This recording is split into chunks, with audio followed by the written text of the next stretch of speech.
Agriculture സെക്ടറാണ് അടുത്തൊരു തൊഴിൽ മേഖല എന്ന് പറയാവുന്നത്. അല്ലെങ്കിൽ വ്യവസായ മേഖല അഗ്രികൾച്ചറാണ്. അഗ്രികൾച്ചർ ഇല്ലാതെ ഒരു രാജ്യത്തും നിലനിൽപ്പില്ല. നിങ്ങൾ ചോദിക്കാം, കൃഷിയില്ലാത്ത എത്രയോ രാജ്യങ്ങളുണ്ടെന്ന്. ശരിയാണ്, കൃഷിയില്ലാത്ത എത്രയോ രാജ്യങ്ങളുണ്ട്. പക്ഷേ അവർക്കൊക്കെ സാമ്പത്തികമായിട്ട് അവർ ഉന്നതിയിലെത്തിയിട്ടുള്ള രാജ്യങ്ങളായിരിക്കും. കാരണം ഭക്ഷണം വേണം. ഭക്ഷണമില്ലാതെ ഒരു രാജ്യത്തും ഒരുത്തർക്കും ജീവിച്ചു നിൽക്കാനോ പിടിച്ചു നിൽക്കാനോ ആ സമ്പദ് വ്യവസ്ഥയ്ക്ക് മുന്നോട്ട് പോകാനോ സാധിക്കത്തില്ല.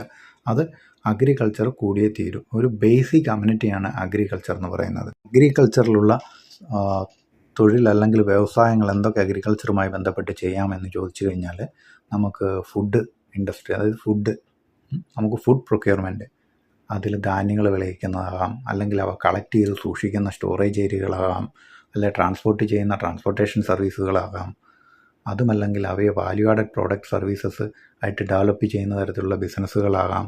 ഇപ്പം ഒരു ഉദാഹരണം എടുക്കുകയാണെങ്കിൽ, നിങ്ങളിപ്പം അരി സംഭരിച്ച് വെക്കാനുള്ള ഒരു സ്റ്റോർ വെയർഹൗസാണ് റെഡിയാക്കുന്നത്. അവിടെ അങ്ങനെ വെയർഹൗസ് മാനേജ്മെൻ്റ് ആവും.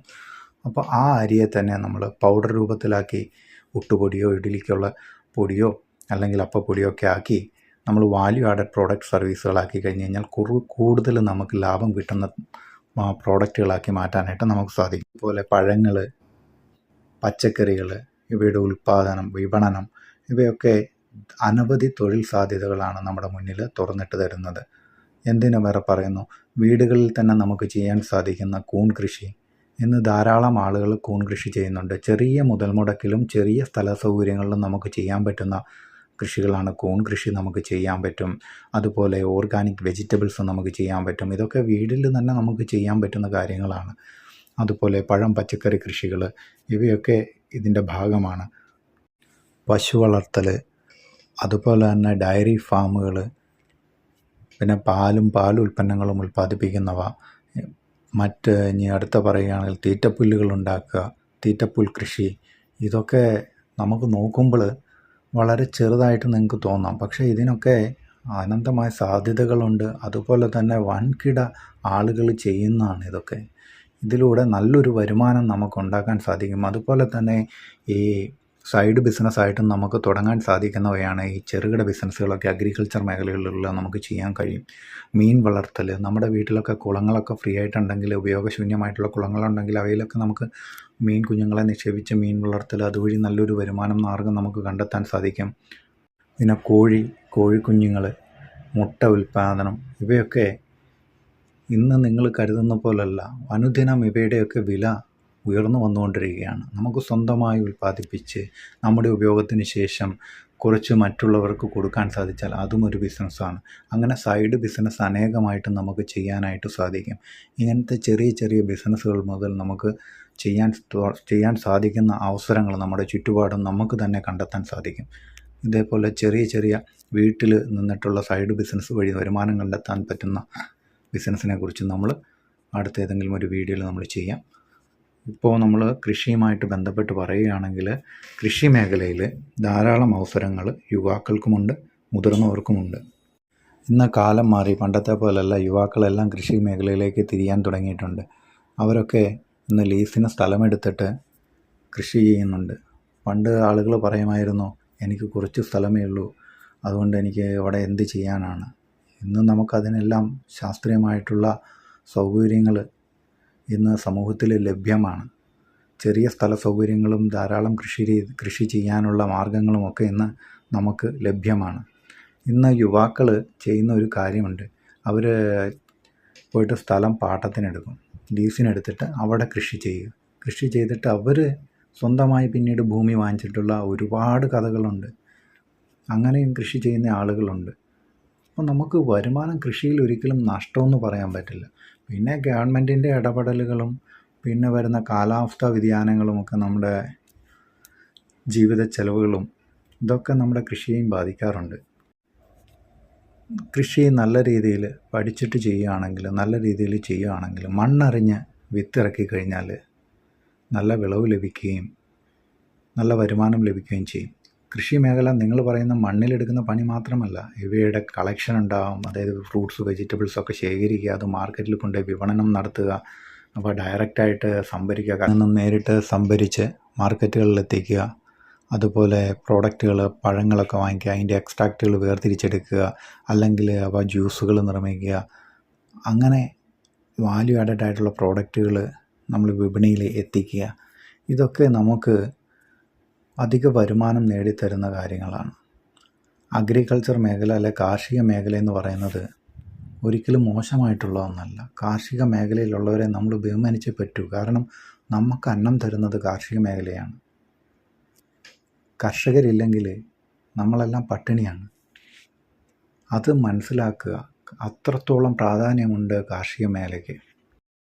കാർഷിക മേഖലയുമായി ബന്ധപ്പെട്ട് ധാരാളം സംരംഭങ്ങൾ നമുക്ക് തുടങ്ങാൻ സാധിക്കും. അത് ചെറിയ മുതൽ മുടക്ക് മുതൽ നമുക്ക് ആരംഭിക്കാവുന്ന സംരംഭങ്ങളുണ്ട്. അതായത് വീട്ടുമുറ്റത്ത് നമുക്ക് പച്ചക്കറി കൃഷി ചെയ്ത് വരുമാനം ഉണ്ടാക്കാം. അതുപോലെ മട്ടുപ്പാവിൽ പച്ചക്കറി ചെയ്യാം. പച്ചക്കറി ചെയ്ത് നമുക്ക് വീട്ടാവശ്യത്തിന് ശുദ്ധമായിട്ടുള്ള പച്ചക്കറികൾ നമുക്ക് തന്നെ ഉൽപ്പാദിപ്പിക്കാനും, അതുപോലെ മിച്ചം വരുന്ന പച്ചക്കറികൾ നമുക്ക് വിപണിയിൽ വിൽക്കാനുള്ള ഒരു സാഹചര്യം, അത് വഴി നമുക്കൊരു വരുമാന സ്രോതസ് ഉണ്ടാക്കിയെടുക്കാനായിട്ടും നമുക്ക് സാധിക്കും.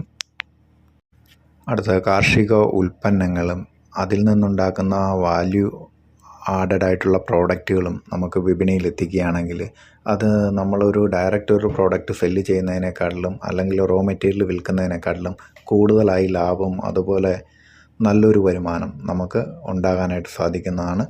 എപ്പോഴും നമ്മൾ ഒരു പ്രോഡക്റ്റ് നമ്മൾ ബൾക്ക് അല്ലെങ്കിൽ റോ മെറ്റീരിയൽസ് വാങ്ങിച്ച് അത് അതേപോലെ സെല്ല് ചെയ്യുക, അല്ലെങ്കിൽ ഉൽപ്പാദിപ്പിച്ചിട്ട് റോ മെറ്റീരിയൽ അതേപോലെ തന്നെ നമ്മൾ വിൽക്കുകയാണെങ്കിൽ നമുക്ക് വരുമാനം കുറച്ചേ ഉണ്ടാവുള്ളൂ. എങ്കിൽ അവയെ നമ്മൾ പ്രോസസ്സ് ചെയ്ത് അതിനെ മറ്റൊരു രൂപത്തിലേക്കോ അല്ലെങ്കിൽ മറ്റൊരു പ്രോഡക്റ്റാക്കി മാറ്റുകയോ ചെയ്യുകയാണെങ്കിൽ നമുക്ക് അധിക വരുമാനമാണ് അതുവഴി ലഭിക്കുക.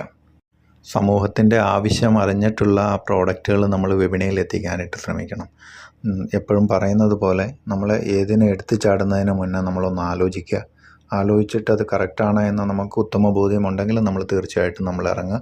മറ്റുള്ള ഒരാളുടെ വാക്ക് കേട്ട് നമ്മൾ ഇറങ്ങരുത്. നമ്മളും കൂടെ ചിന്തിക്കുക, നമുക്കിത് ചെയ്യാൻ സാധിക്കുമോ, നമുക്കിതിൻ്റെ ബഡ്ജറ്റ് എത്രയാണ്, എന്തൊക്കെ കാര്യങ്ങൾ ഇതിൽ ശ്രദ്ധിക്കണം എന്നിവയൊക്കെ നമ്മൾ ശ്രദ്ധിച്ച് ചെയ്യുകയാണെങ്കിൽ കാർഷിക മേഖലയിലൂടെ ലഭിക്കുന്ന വരുമാനത്തിന് കണക്കില്ല. കൃഷി മേഖലയുമായി ബന്ധപ്പെട്ട് വരുന്ന വരുമാനത്തിന് നികുതി വിധേയമല്ല ശരിക്കും പറഞ്ഞു കഴിഞ്ഞാൽ. അത് കാരണം കൃത്യമായൊരു കണക്ക് നമുക്ക് ബോധിപ്പിക്കാനായിട്ട് സാധിക്കില്ല. കാരണം അത് പലപ്പോഴും ഏറ്റക്കുറച്ചിലുകളൊക്കെ ഉണ്ടാകും. ശരിയായ രീതിയിൽ നോക്കുകയാണെങ്കിൽ വിപണിയിലുള്ള മൂല്യം വളരെ കൂടുതലാണ് കാർഷിക മേഖലയിൽ കിട്ടുക. അതിൽ കാർഷിക മേഖലയിൽ പ്രധാനമായിട്ട് വരുന്ന ഒരു റിസ്ക് എന്ന് പറയുന്നത് കാലാവസ്ഥാ വ്യതിയാനങ്ങളാണ് ശരിക്കും കാർഷിക മേഖലയിൽ ഉണ്ടാകാൻ പോകുന്ന പ്രശ്നങ്ങൾ. അപ്പം കാലാവസ്ഥാ വ്യതിയാനങ്ങൾക്കനുസരിച്ചിട്ടുള്ള കൃഷി രീതികൾ അവലംബിക്കുക, അല്ലെങ്കിൽ അതുമായി ബന്ധപ്പെട്ട് വിപണിയെ നമ്മൾ നിയന്ത്രിക്കാനോ ശ്രമിക്കണം. കാരണം നമ്മൾ മാറ്റങ്ങൾക്കനുസരിച്ച് നമ്മൾ സഞ്ചരിച്ചെങ്കിൽ മാത്രമേ നമ്മൾ ഏത് ബിസിനസ് ആണോ നമ്മൾ ചെയ്യുന്നത്, അല്ലെങ്കിൽ ഏത് സംരംഭമാണോ ചെയ്യുന്നത്, അത് അവിടെ ഉണ്ടാകുന്ന മാറ്റങ്ങൾക്കനുസരിച്ച് നമ്മൾ വഴിതിരിച്ചു വിടണം. എങ്കിലും നമുക്ക് നല്ലൊരു സക്സസ് ഉണ്ടാകും.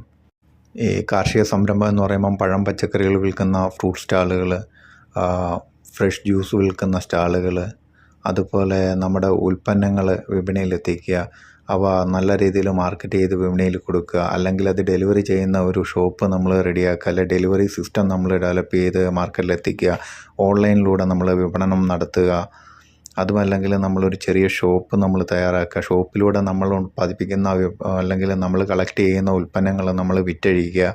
ഇവയൊക്കെ നമുക്ക് കാർഷിക മേഖലയുമായി ബന്ധപ്പെട്ട് ചെയ്യാവുന്നതാണ്. അതുപോലെ തന്നെ കാർഷിക മേഖലയ്ക്ക് വേണ്ടിയിട്ട് നമുക്ക് വളങ്ങൾ, ജൈവവളങ്ങൾ അല്ലെങ്കിൽ രാസവളങ്ങൾ എന്തുമായിക്കോട്ടെ, വളങ്ങൾ, അതിനുവേണ്ട സപ്പോർട്ടീവായിട്ടുള്ള യന്ത്ര സാമഗ്രികൾ, ഇതൊക്കെ വിൽക്കുന്ന ഷോപ്പുകളും നമുക്ക് ഇതിനോടനുബന്ധിച്ച് നമുക്ക് തുടങ്ങാവുന്നതാണ്. അതുപോലെ അടുത്തൊരു സാധ്യത വളരെ കൂടുതലുള്ളൊരു മേഖലയാണ് ലേബർ മേഖല. കാർഷിക മേഖലയുമായി ബന്ധപ്പെട്ടിട്ട് ഇന്ന് തൊഴിലാളികളെ കിട്ടാൻ വളരെ ബുദ്ധിമുട്ടാണ്. അതിൽ നമുക്ക് തൊഴിലാളികളെ സപ്ലൈ ചെയ്യാവുന്ന രീതിയിലുള്ള സ്ഥാപനങ്ങൾ, മാൻ പവർ സപ്ലൈ പോലുള്ള സ്ഥാപനങ്ങൾ തുടങ്ങാനാണെങ്കിലും നമുക്ക് കാർഷിക മേഖല അറിവുള്ള ആളുകളെ നമുക്ക് കൃത്യമായി അവിടെ എത്തിക്കാനും, അങ്ങനെ തോട്ടങ്ങൾ അല്ലെങ്കിൽ കൃഷി ചെയ്ത് നമുക്ക് വരുമാനം ഉണ്ടാക്കുന്ന ആളുകളെ നമുക്ക് അവിടെ എത്തിച്ച് അങ്ങനെ സപ്ലൈയിലൂടെ നമുക്കൊരു വരുമാനമാക്കി മാറ്റാനായിട്ട് സാധിക്കുന്ന മേഖലകൾ, കാർഷിക മേഖലകൾ വളരുന്നത്. പ്രധാനമായിട്ടും യന്ത്രവൽകൃതമാണ് കാർഷിക മേഖലയിൽ. അപ്പം കൂടുതൽ യന്ത്രങ്ങൾ അല്ലെങ്കിൽ നവീനമായിട്ടുള്ള ഐഡിയകളൊക്കെ നമുക്ക് ഉപയോഗിക്കാം. യന്ത്ര സാമഗ്രികളുടെ വിൽപ്പന, അതുപോലെ കെമിക്കൽസ് പറഞ്ഞ പോലെ തന്നെ വളങ്ങൾ, ഇവയുടെയൊക്കെ വിൽപ്പനയ്ക്കുള്ള ഷോപ്പുകൾ, ഇതൊക്കെ വഴി നമുക്ക് ധാരാളം ബിസിനസ്സുകൾ വളർത്തിയെടുക്കാനായിട്ട് സാധിക്കുന്നതാണ്.